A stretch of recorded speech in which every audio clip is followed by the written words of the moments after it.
Welcome both. Again, welcome back. Although it's your home, Georgina. We're in the Institute for Government, but thank you for having us here, and nice to see you, Sam. And we've now got both the documents. Do they look miles apart? Well, this one's blue. Do they look an ocean apart? Do they look yards apart? What do you think are the chances of those two documents being merged into an agreement somehow?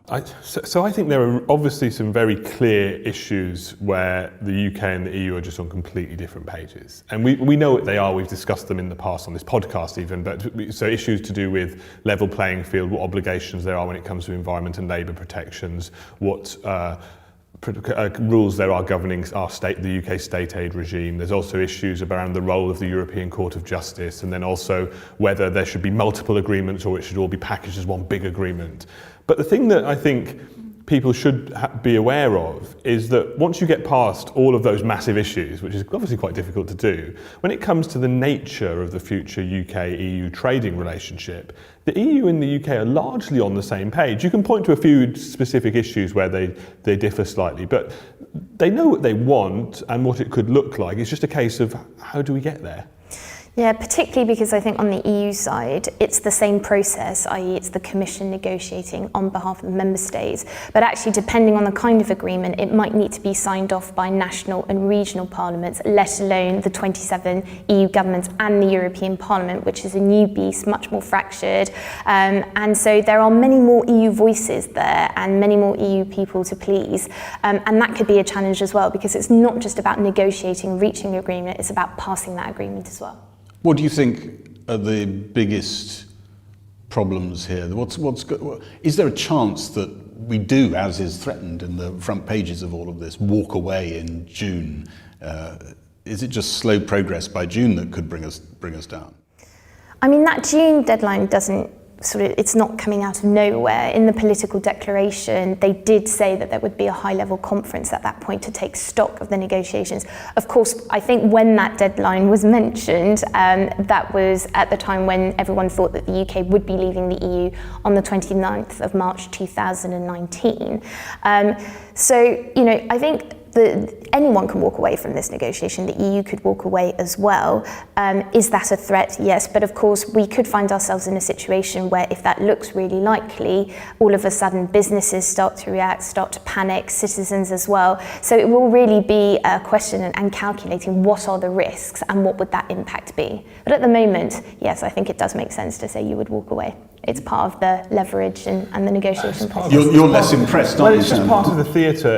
And in a way, I'm less impressed because I feel that we've just been through all of this process before, where we go through all of the sort of theatrics, all of the drama, all of the chest beating, and then we know that when the deadline actually approaches, people go, oh, actually, let's see if we can work something out. And that's what I feel will happen this time. And in a way, that's what the EU's counting on. And of course, that's a calculated risk. The UK and Prime Minister Johnson could actually decide this time around he means it when he says he'll walk away and he's happy not having a deal. But my feeling is that, yes, we're going to have a few months of very loud noise, both the EU and the UK shouting past each other, but we won't really know what the compromise is or could be until later on in the year when the looming cliff edge of leaving without a trade agreement is much closer. Yeah, and both sides have known for a while, I think, that the UK's intention is not to extend that period of talks beyond the end of the year. That's already a very short time frame. I think from the EU's perspective, they're thinking, does the UK really want to shorten that time frame even more? If you walked away in June and wasted the summer and then tried to come back, that's time burnt. But we could absolutely do that. If you think about even last year, we think about all the time we wasted during the Article 50 period, where we stormed off to have a general election, or we decided to have a leadership election in one of the two parties or in both. You can waste a lot of time and you can walk away, but it doesn't mean, even if we do walk away in June, it doesn't necessarily say to me that there's never going to be an agreement, because we could very well return to the table in September. When you look at the gap between the two sides on the idea of the level playing field, can you imagine if the EU didn't absolutely insist on certain EU badging of institutions who arbitrate or the EU laws? If we just said we stay where we are and we don't regress, is that where the bones of an agreement lies? I mean, I think sort of very quickly on this, the EU mandate talks about corresponding high standards. So that's not the same standards, although I think in certain areas like state aid, they will be much more robust. And I think some member states are very, very worried about the UK over time undercutting the EU and that level playing field no longer being level and that creating all sorts of problems. The question is... Can I just ask you just on that, are they more worried about a Conservative government pumping money into the economy or a Labour government, just a matter of interest? Well, I wonder if it's not sort of, because over time has made that term over time has come into this new mandate frequently. I mean, it's there 3 or 4 times. I think they are very much thinking about divergence over time. Decades. And if you decades, and absolutely, because one government to the next could change where they want to invest money, what industries they want to prioritise, and where they see prosperity. And of course, that then does impact whatever trading relations it would have with the EU. That's how the EU see it. But I think yes, it's not just this government, but very much any other future government. But I think that you can see a way through on this, and it will require the UK backing down on certain things, and also the EU backing down on certain things. But if we look at environment and labour, the UK is saying, well, we're happy to commit to uphold international obligations that we already have, so say our obligation under the Paris Agreement or multiple other multilateral environment agreements. And we're also happy to make a vague commitment not to roll back on existing levels of protection so as to get a competitive advantage over you. But we don't want this to be enforceable. We don't want it to be based on EU rules and the like. And the EU saying, well, we want it to have EU rules as a point of reference, and we want to avoid divergence over time, and we want to be able to punish you if you do diverge.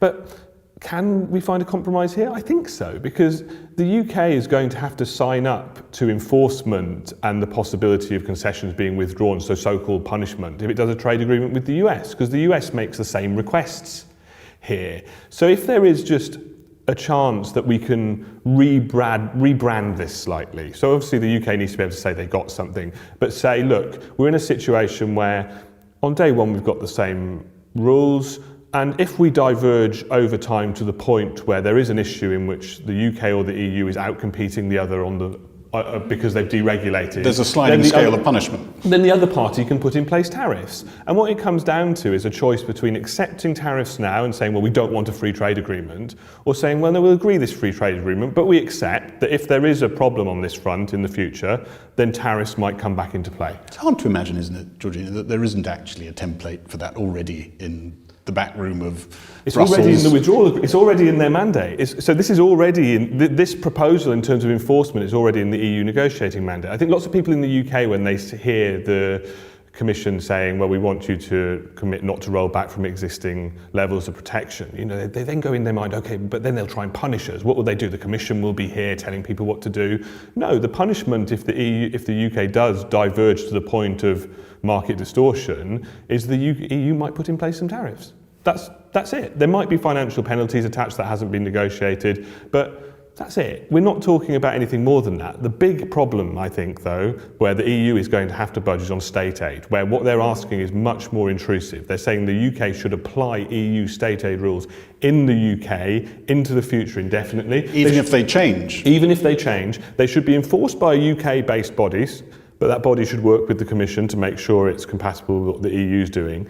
And then if there's a dispute on issues of EU law, which state aid would be, that dispute panel would refer to the European Court of Justice's opinion and take that into account when arbitrating over the dispute. But again, what we're actually coming down to is if the UK diverges a lot, the EU might put in place tariffs. And I just think But the initial block, you can't imagine, Georgina, accepting those sorts of mechanisms, can you, Britain? I mean, at the moment, that doesn't seem very likely. But I do think, and it's worth re-emphasising this, the UK has left the European Union. The EU has been under no illusion that that meant that the UK wanted to do things differently. The problem for the EU is they don't know what the UK wants to do differently, and they're trying to plan accordingly to that. And they don't really want to be in a situation where you're having punitive action and you're reacting to divergence. They're trying to be in a position where you prevent divergence. And the reason for that is because divergence disrupts trade flows, and any disruption to trade flows means potentially more cost for producers and more cost for consumers. It means disruption of supply chains, and all of that's very costly. So they're thinking about it in sort of a much more long-term way. But the problem is what they're proposing at the moment is never going to fly here. But I suspect that, in Brussels, behind closed doors, they are exploring different options. And, I feel, I'll probably write a piece about this, but I feel I could design something that, if I could convince the Prime Minister to accept it, he could sell. Right? There's a huge amount of ifs in that I'm never going to be in a position to do that. But are you applying to be a weirdo in Dominic Cummings' new empire? Well, I did read Super Forecasting or listen to it on Audible book last week, so maybe. No, I'm absolutely not. I have no interest whatsoever. We're going to hold you to account, yeah. Look forward to reading it, Sam. Yes.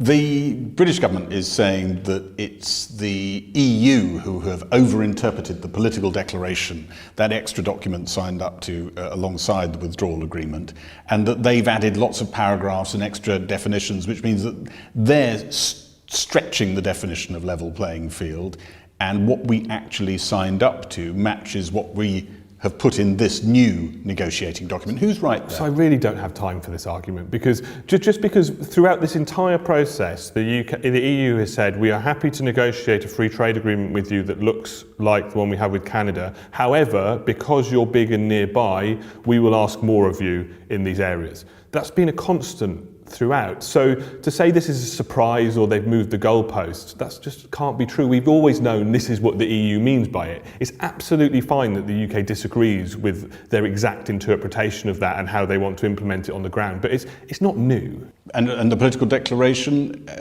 who's moved furthest from that? There seems to be a cross-channel insults flying. The political declaration was always going to be ambitious. It was going to set this idea of what an ideal future UK-EU relationship would look like. It was never legally binding, and I think the EU and the UK actually, throughout the negotiations, were saying that negotiation still has to happen. Right. This is our ambition, but this is not where, this is not necessarily where we will end up. Again, I think, as Sam said earlier, that a lot of what's in these two mandates actually was in the political declaration, so it's not completely new. Of course, it won't be exactly the political declaration, in the same way that the final agreement won't be exactly what these mandates have outlined. The question is what does that landing zone look like, and do we have enough time to reach it? Both parties are setting out their stall. The EU's taken a hyper-maximalist approach on certain areas of the political declaration, and the UK's chosen to interpret it slightly differently because it believes it's in its interest to interpret it that way. And that's fine. This is the beginning of the negotiation. This is what the UK wants. This is what the EU wants. And they don't agree on everything. These are pretty much the sorts of levels of the documents you'd normally expect at the beginning of a major trade negotiation like this. You've seen a few of them, both of you. Yeah. So it used to be, the negotiated mandates of the EU used to be secret. Yeah. So it used to be that you only saw them if they leaked, but now after they've learned some lessons of their failed negotiation with the US, they have started publishing them all. So we've seen them in the past, but usually we had to get hold of them through nefarious means. So it's actually quite nice that it's being published. I mean, traditionally what happens is they will, both sides will draft sort of a mandate, they'll exchange it, they'll have time to look at it. Not clear that happened, whether both sides just saw it once it had been published online. But of course, I think both sides acknowledge that this is what their starting point. You'd expect them to be miles apart, you'd expect them to be having, holding very tough lines. But it's where will they end up? And I suspect that on both sides there are lots of discussions right now about their red lines, where they can't move, how far they're willing to move, and what they would be ready to walk away from. And I would push back slightly, because I do want to emphasise this. Miles apart on certain specific issues. Because again, as I said at the beginning of our discussion, if you actually go through this page by page, and you probably counted the number of pages where the UK and EU are roughly in the same place, it would easily outnumber the areas where there's disagreement. So a lot of what we're looking at here gives me hope. Then of course, it gives me hope that there'll be a trade agreement. But then of course, the issues where there are disagreement aren't small ones. On the structure of the talks, if you go all the way back to the original Brexit divorce agreement, Britain wanted a certain type of structure, the European Union wanted another structure. It's fair to say, isn't it, that we ended up 100% on the European Union template. This time again, we've got a difference in how these should be structured. Britain would like lots of separate agreements, and they would like an overarching agreement in which they're all interrelated. We worry that that means they'll try and pressurise us on one to affect another. Who's going to win that, or is it already game over? Who's going to win? Yes. Well, yeah, it really depends. I think, if we didn't have this sort of cut-off date by the end of the year, and we had, years and years of negotiations, I think the EU would be pushing very, very hard about having one comprehensive agreement, because they don't really like little agreements on the side. So just to clarify, so that incorporates trade as one pillar, then security as another, then say transport as something else, and all sort of packaged in one deal.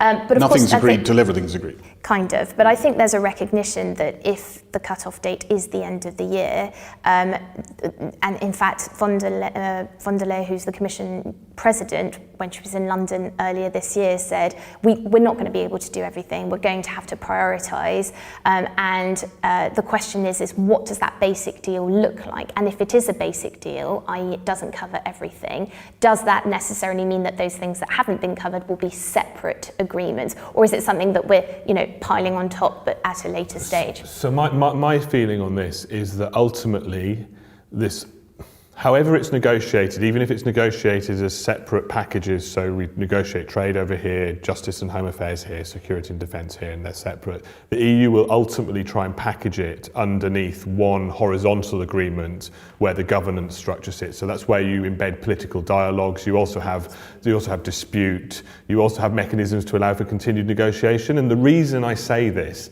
is what they're trying to avoid is the exact issue they have with Switzerland, which is whereby they have lots of different agreements with different enforcement mechanisms, then it gets very unwieldy and it creates lots of problems. And right now they're trying to negotiate with Switzerland an institutional framework agreement that sits over all of this.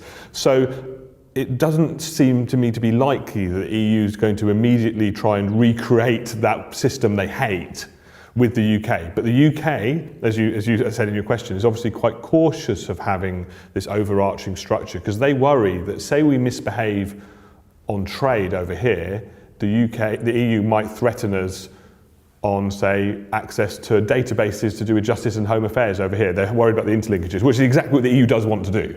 So it's not an unfounded fear. And actually already does with Switzerland. I mean, if you look back a couple of years ago, Switzerland held a referendum on trying to limit the number of EU workers, I think particularly because Croatia was looking to join Schengen at the time.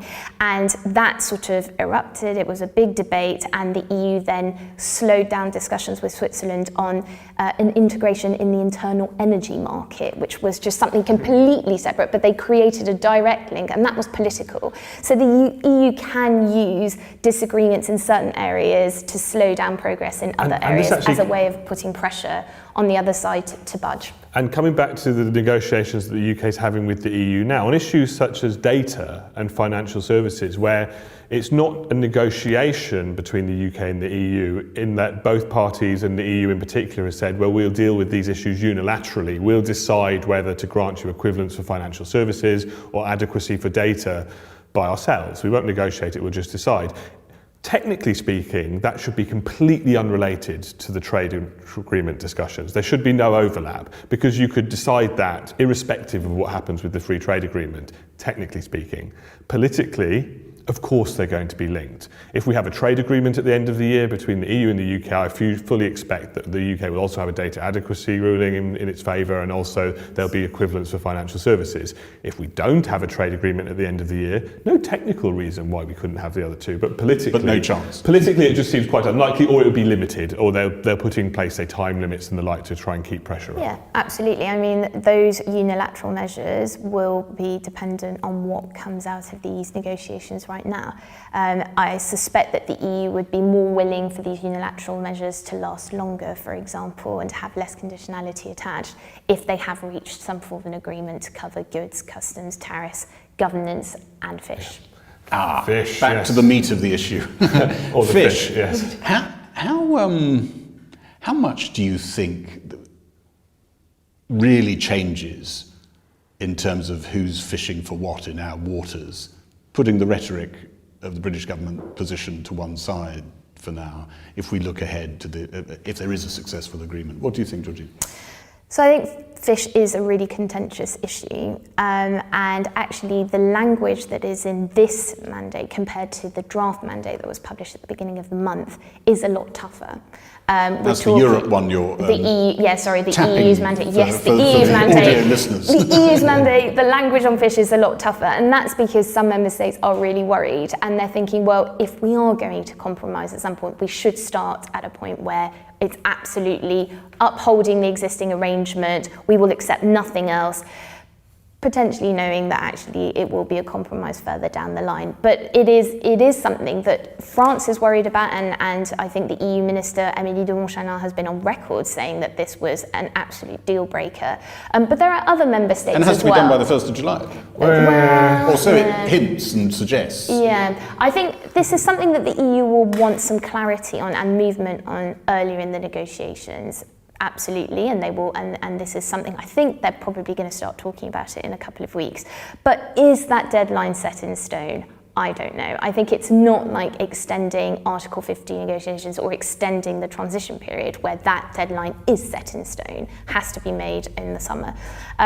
We'll see, but I suspect that this is the other important thing. It's not just France that cares about this fisheries agreement. There are other member states as well, but they're lining up quite conveniently behind France and letting France take the slack. Are the services sector slightly forgotten in the various sectors of the service industry? Are they pretty much forgotten in this? Or? They're not forgotten, but they are treated as if we are talking about a free trade agreement, which is what we are. And to elaborate on what I mean by that, what you can do on services in a free trade agreement is nothing like the status quo. So EU membership on services, the single market in services, very much exists, and it allows you to do things that you can't do if you don't have a trade agreement, or even if you do have a trade agreement. And that's how it's approached. So the future free trade agreement that's being proposed will cover services. It just won't offer much more than the status quo. There's some interesting quirks in the two different mandates, in that the UK and EU are largely aligned on this in terms of what they're talking about. They know the format, they know what a free trade agreement does and what it doesn't. But the EU have said they want to exclude audiovisual services from the discussion, which they always do in their trade agreements because of the French. The UK have said they want it included. So that's one area where even on the trade side there is some tiny disagreement, and the UK will just have to budge on that. The EU aren't moving. And the difference between the EU draft mandate and the one that was finally adopted, they did add a paragraph on financial services and equivalence decisions, making it very clear that these would be unilateral measures and mechanisms, so it would be the EU granting these to the UK. But it does say that there would need to be consultation with the UK. Well, and this is it. So people, when they talk about this trade agreement, they're saying it doesn't cover services. It will cover services. It will have long pages and pages of schedules covering services, saying what you can do and what you can't do in a very narrow way. Doesn't do much, will do next to nothing on the regulatory side, which is where the barriers are. But there will, for example, be a financial services chapter. Most likely. What will it do? It will commit both the UK and the EU to create a dialogue between their regulators so as to iron out issues in the future. Useful, but nothing like passporting or what exists now. The people who are actually negotiating on our side, on their side, the SNP were particularly rude about our calibre and our performance in the House of Commons today. How do the two sides measure up in terms of experience, acumen? I mean, I don't work for the government or for the EU. What I would say is that the EU are formidable trade negotiators. This is what they do really well. They have a process that reflects years of fine-tuning. They have picked the people who had been working on Brexit issues in different departments. They've brought them in. They feel like they have the right people with the right experience and the right level of knowledge. So not only about sort of what happens under EU law, but also a good firm understanding of common law, of WTO law, and also the politics of negotiations. I think on the EU side, they will be including many more people as well. So we know that on the security side, they will be involving their colleagues from the European External Action Service, which is this de facto EU foreign ministry industry, they'll be leading on that. There'll also be close collaboration with the Department for Trade, and we know that the head of the Department for Trade used to be the deputy chief negotiator during the Article 50 negotiations. So there's a lot of linkages there. I think on the UK side, we think roughly 40 to 50 people, I think, on their task force.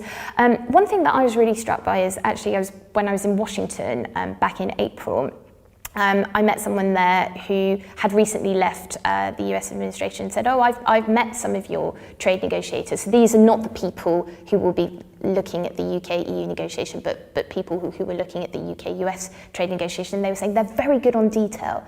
We're just not sure they have the experience of negotiating. And so they said, we threw a curveball, we tried to see how they react, and they didn't know how to react. But that was back in April, and I think the civil service has shown that it can be incredibly agile, so who knows. But the point I would make here when it comes to these negotiations is the people we have doing it are fine. Because the issues aren't about technical things around, well, how big should this quota be? What should, there's some issues on rules of origin which we'll have to deal with, but largely, what are the big disagreements here? They're political. So they're on fish. Do we allow access to our fishing waters or not, and under which terms? If the Prime Minister tells them, well, I want you to find a solution on this, and this is the broad range of what I want, this is broadly what I want you to do, they can pull something together. We saw it with Northern Ireland and the Northern Ireland Protocol last year.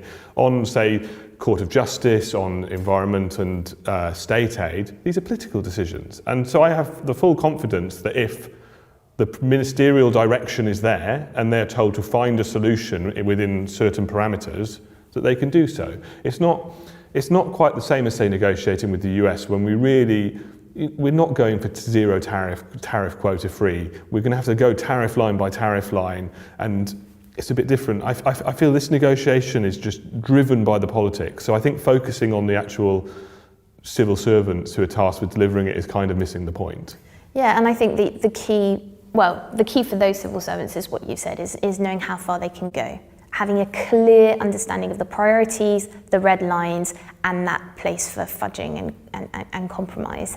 And maybe being a smaller, leaner team without much reference to Parliament, one of these mandates in front of you came from the Cabinet, or one section of the Cabinet, or maybe even smaller than that, and the other one went around 27 countries. Yeah. Does that give an advantage? Maybe. Possibly. You can be lighter on your feet. Possibly, and when you tour EU capitals, they say to some degree there's a little bit of relief that actually the government has a majority in Parliament, because at least that process looks like it will be simpler this time round. But on the EU side, it could be much more complicated, and that's because the Commission and the EU governments have a process, which I said is very rigid.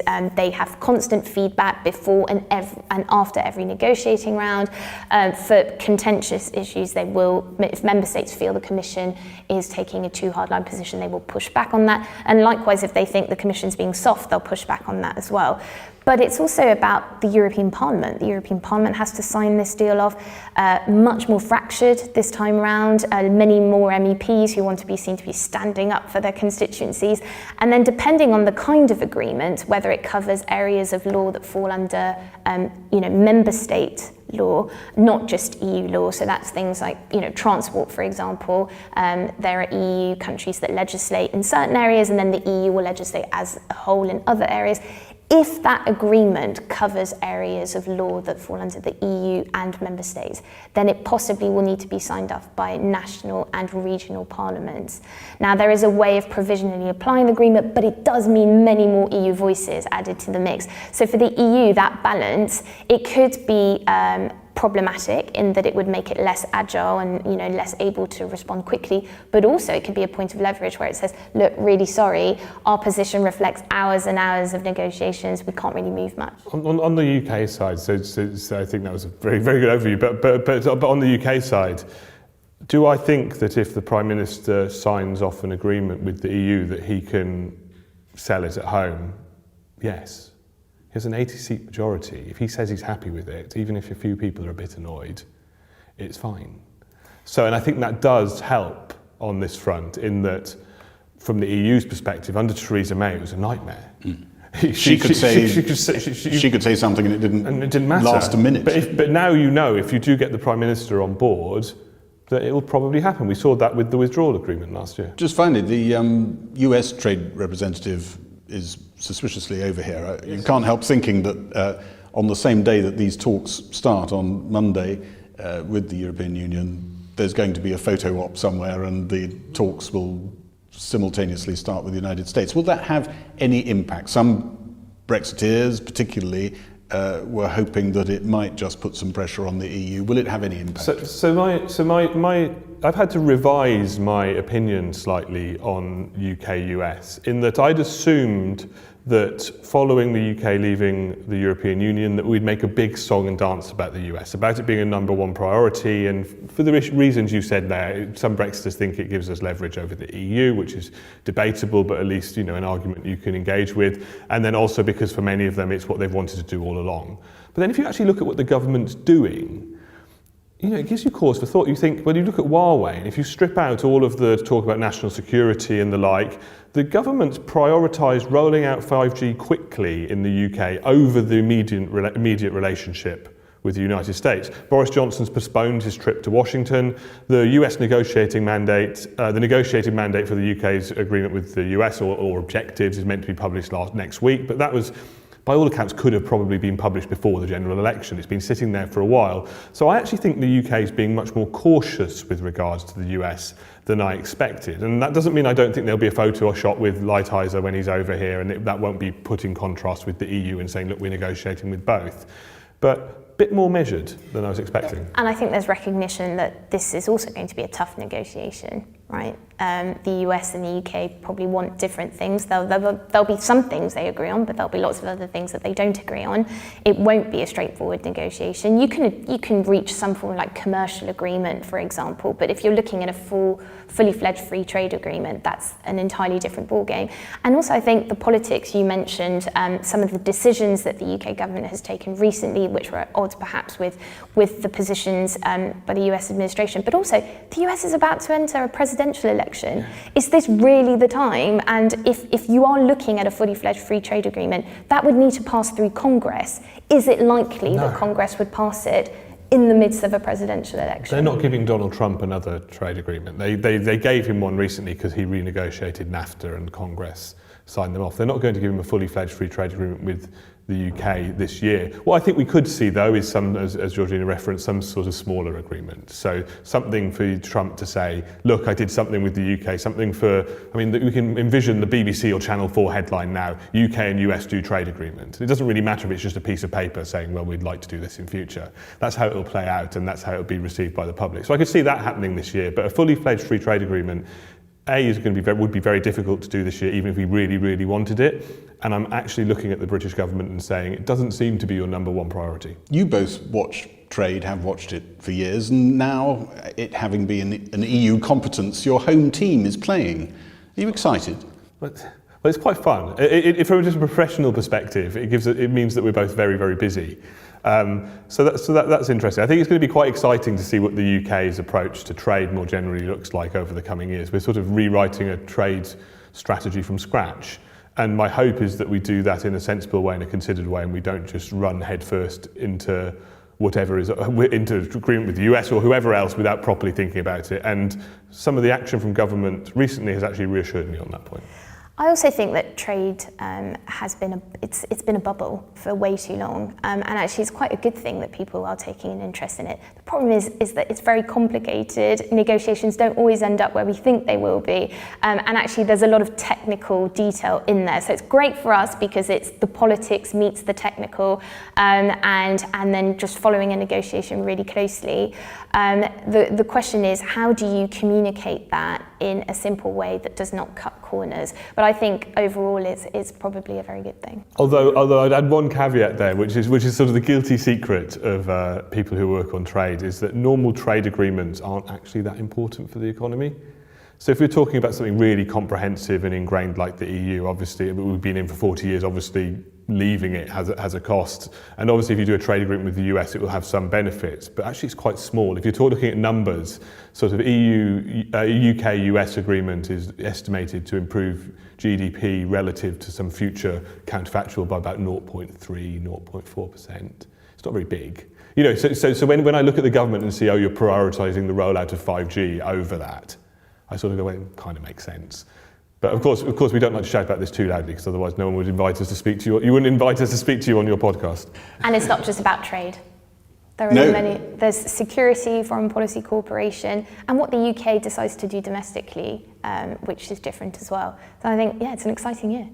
Thank you both for helping us through it, and I'm sure we'll have you back if you'll come. Of course. Thank you so much for talking to us. Cheers. Thank you.